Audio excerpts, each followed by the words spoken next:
Janoblar, sizlarni yana bir bor ko'rib turganimdan xursandman. Sizlar ilk bor 13 yil avval jang qilgansizlar. O'shanda ikkalangiz ham endigina nom chiqarayotgan yosh jangchilar edingiz. Endi esa 12-iyul kuni yana to'qnashasizlar, ammo bu safar afsona maqomida. Avvalo senga murojaat qilmoqchiman, Konor. 5 yillik tanaffus, og'ir jarohat va uzoq tiklanish jarayonidan keyin yana oktagonga qaytish imkoniyatiga ega bo'lding. Bu sen uchun qanday his? Jo, qaytganimdan juda xursandman. Bu xuddi toza havodan chuqur nafas olgandek hissiyot. Tanam kuchga to'la, ongim tiniq, fikrlarim o'tkir. Men jangga tayyorman. Bu shafqatsiz sport olamiga yana avvalgidek xavfli va ayovsiz jangchi sifatida qaytishga tayyorman. Rostini aytsam, men shu yerda bo'lish imkoniyatidan juda baxtiyorman. Konor, aynan sen bu jang yarim o'rta vaznda bo'lishini xohlaganding. Nega aynan shu vazn? Max bilan Charlesning BMF kamari uchun jang oldidan yengil vaznga tushish uchun o'zlarini qanday qiynashganini ko'rdim. Shunda o'yladim, bunda BMFlikning o'zi qayerda? Bu ko'proq sauna ichida kim kuchliroq ekanini aniqlashga o'xshaydi. Hozir men sog'lomman, gavdam ham yarim o'rta vaznga mos. O'zimni shu vaznda juda yaxshi his qilaman. Qolaversa, Maxga ham bir yaxshilik qilmoqchi bo'ldim. Vazn tashlash azoblarsiz ham haqiqiy jang qanday bo'lishini ko'rsatib qo'yaylik dedim. Kelinglar bu safar hammasini to'g'ri qilaylik. Men faqat xursandman, rostdan ham xursandman. Ishonchim komil bu senga yoqayotgan bo'lsa kerak, Max. Yarim yengil vaznga tushish har doim juda og'ir bo'lgan. Tapuriga qarshi jangda esa yengil vaznda chiqding. Endi esa deyarli vazn tashlamasdan jang qilish imkoniyati bor. Bu seni quvontirayotganiga shubham yo'q.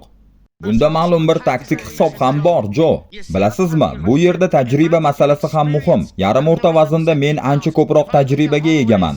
Agar Maxning so'nggi bir necha yildagi faoliyatiga qarasak, u juda faol jang qildi, lekin yarim o'rta vaznda umuman jang qilgani yo'q. Bu esa ma'lum ma'noda mening foydamga ishlaydi. Shu sabab ham bu qarorni qabul qildim. Hech qanday sovg'a haqida gap bo'lishi mumkin emas, birodar. Har qanday vazn, har qanday joy va har qanday vaqt men tayyorman. O'zing aytganingdek, haqiqiy BMF jangchilari yonida tarozi olib yurmaydi. Buni sen ham yaxshi bilasan. Eng muhimi, seni yana jang qilayotganingni ko'rish yaxshi. Men bu jangni sabrsizlik bilan kutyapman. Yarim o'rta vazndagi janglar butunlay boshqa daraja. Men bu vaznni boshdan kechirganman. Uning qanday ekanini his qilganman. Tayyorgarlik lagerida ham farq seziladi. Qo'shimcha vaznning o'zi ham katta rol o'ynaydi. Bu yerda raqiblar zarbalarni boshqacha qabul qiladi. Chidamlilik ham boshqa. Shu sababli bolakay Maxni aynan shu divizionda kutib olishdan mamnunman. Konor, shu og'ir jarohatdan tiklanish va 5 yil davomida janglardan uzoqda bo'lish qanchalik qiyin bo'ldi? Jo, men ruhiy jihatdan kuchliman. Bunday vaziyatlarda aynan shunday bo'lishing kerak. Axir mening boshqa qanday yo'lim bor edi? Yiqilib qolishmi yoki yana oyoqqa turib o'z joyimga qaytishmi? Men ikkinchisini tanladim. Menga yana qaytish imkoniyati berilganidan minnatdorman. Qolgan gaplarning esa ahamiyati yo'q. O'tgan ish o'tdi, bo'lib o'tgan voqealar ortda qoldi. Hozir esa biz shu yerdamiz. Jang belgilangan. Men yana oktagonga chiqish imkoniyatidan nihoyatda ilhomlanganman va bunga tayyorman. Buni ko'rishni biz ham sabrsizlik bilan kutyapmiz. Max, Konorning 5 yil jang qilmagani, og'ir jarohatdan tiklangani, sen esa shu vaqt davomida faol jang qilib kelganing haqida nima deysan? Ochig'i bu men uchun hech narsani o'zgartirmaydi. Odamlar bu haqida ko'p gapirishmoqda, lekin biz jangchimiz. Bizning ishimiz shu. Men faqat jang kunini kutyapman xolos. Men Conor McGregorning eng kuchli versiyasini ko'rishni xohlayman. Qarang, uning o'zi qanday gapiryapti. U jangga chanqoq. Men ham shundayman. 12-iyulni sabrsizlik bilan kutyapman. Shunday bo'lishga tayyor tur, Max, chunki men butun kuchim bilan kelaman. Aytgancha, sendan bir narsani so'ramoqchi edim. Oliveiraga qarshi 5 raundlik jangdan keyin ahvoling qanday? U qoidaga zid bo'lgan joyingga bir necha marta zarba berdi. Senda javob qaytarish imkoniyati ham bo'ldi, ammo sen bunday qilmading. Ochiq o'sha jangning yakunidan va qanday o'tganidan biroz hafsalampir bo'ldi. Lekin sog'lig'ing joyidami? O'zingni qanday his qilyapsan? Gavayida ishlar qalay? Men Las Vegasdagi uchrashuvimizni intizorlik bilan kutyapman. Gavayida hammasi zo'r birodar, hammasi joyida. Men ham 9-orolda uchrashishimizni kutyapman. Aytgancha Dublinda ishlar qalay? Eshitishimcha sen hozir deyarli zalda yashayotgan emishsan. Buni eshitish yaxshi bo'ldi. Ha do'stim, deyarli zalning o'zida yashayapman. Hatto shu yerda uxlayman ham. Zo'r birodar, bu jang bilan katta rekordlarni yangilaymiz. Max, Conor bilan ilk janging faoliyatingning boshida bo'lib o'tgan edi. O'sha jangda mag'lub bo'lganding va keyinchalik bir necha bor bu mag'lubiyat uchun revansh olishni xohlayotganingni aytgansan. Albatta bu juda qiziq holat, lekin bilasanmi, Conorning o'z gaplariga qaraydigan bo'lsak, men hatto o'sha jangni mag'lubiyat deb ham hisoblamayman. Axir uning o'zi doim aytadi-ku, faqat muddatidan oldin yakunlangan g'alabalar haqiqiy hisoblanadi. Hakamlar qaroriga qolgan janglar esa boshqa masala. Bizning ilk jangimiz ham hakamlar qaroriga qolgan. Shuning uchun bu safar maydonda eng kuchlisi g'alaba qozonsin. Menga bu gap yoqdi, rostdan ham yoqdi. Juda yaxshi ta'kidlab o'tding, ajoyib. Hammasi aynan shunday bo'lishi kerak. Conor, muxlislarni qiziqtirayotgan yana bir savol bor. Bu faqat bitta jangmi yoki sen haqiqatan ham sportga qaytdingmi? Ular nima deyishyapti bilasanmi? U eng yaxshi bokschi emishmi? Shunday deyishyaptimi? Xo'sh, tez orada buni bilib olamiz. Hammasi oydinlashadi. Odamlar uni yarim yengil vazn tarixidagi eng buyuk jangchi deb atashadi, lekin unutmanglar, men uni aynan o'sha divizionda mag'lub etganman. Tez orada hammasi o'z o'rniga tushadi. 12-iyul kuni men sen bilan hisob-kitob qilaman. Keyin esa yil oxirida yana revansh jangini o'tkazamiz. Mana men kutayotgan ssenariy shu. Men g'alaba qozonaman, hisob 1-0 mening foydamga bo'ladi va yil yakunida yana bir bor to'qnash kelamiz. Bu bashoratmi?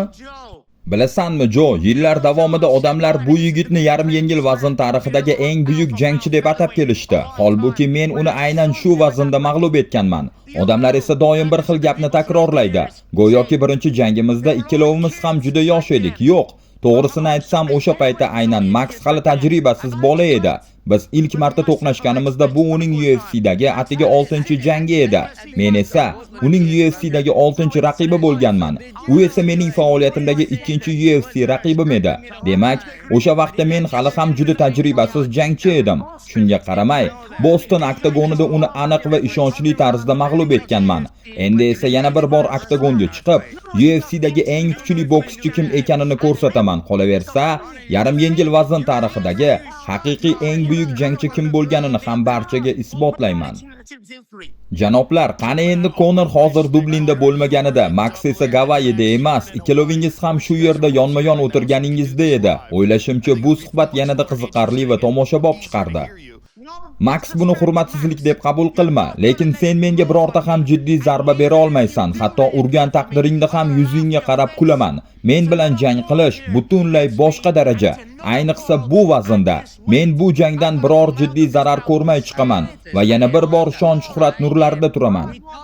Biz ajdodlarimiz haqida gap ketganda haqiqiy jangchilar haqida gapiramiz. Men gapirayotganimda jim tur. Shuning uchun men ham seni qayta-qayta yuzingga uraman, birodar.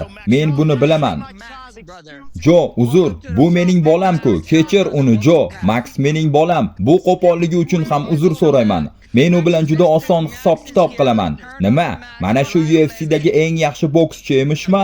Men qo'llarimni tushirib qo'ygan holda ham uni bemalol qayta-qayta uraman. Men uni boksda ham mag'lub etaman. Seni boksda ham ko'rganmiz-ku, bas qil endi shu gaplarni. Jim tur bolam. Jo, aytganimdek, men bu jangdan deyarli zarar ko'rmasdan chiqaman va darhol keyingi janglarni talab qilaman. Max, jangning yarim o'rta vaznda bo'layotgani haqida nima deysan? Birodar, bu men uchun shunchaki navbatdagi jang xolos. U vazn haqida ko'p gapiryapti, lekin men butun faoliyatim davomida o'zimdan kattaroq yigitlar bilan shug'ullanib kelganman. Shu sababli bu meni umuman xavotirga solmaydi. Aksincha sabrsizlik bilan kutyapman. Qarang, qanchalik u hayajonga tushib ketdi. Men esa 12-iyuldagi tomoshani kutyapman. Ana, u yana qaytdi. Xo'sh, janoblar, Conor yana eski formasiga qaytganga o'xshaydi. Max esa allaqachon afsona maqomiga erishgan. Ochig'i ikkalovingiz ham bu sport tarixidagi afsonalarsiz. Men 12-iyulni sabrsizlik bilan kutyapman. Men allaqachon bayramni boshlab yuborganman. Max, ha birodar, va shuni bilib qo'y Conor, hurmat doim saqlanib qoladi. Men ham bu jangni sabrsizlik bilan kutyapman. 12-iyul kuni 9-orolda ko'rishamiz. Juda qiziqarli bo'ladi. Ha janoblar, sizlarga ajoyib tayyorgarlik lageri tilayman. Taxminan bir oydan keyin ko'rishamiz. Butun dunyo bu jangni kutmoqda. Conor hamma sening qaytishingni ko'rishni istayapti. Max, sening navbatdagi chiqishingni ham kutishmoqda. Eng asosiysi esa oktagonda sizlarning to'qnashuvingizni ko'rishni xohlashmoqda. Vaqt ajratganingiz uchun rahmat. McGregor 12-iyul kuni qaytadi. Xudo barchangizni o'z panohida asrasin.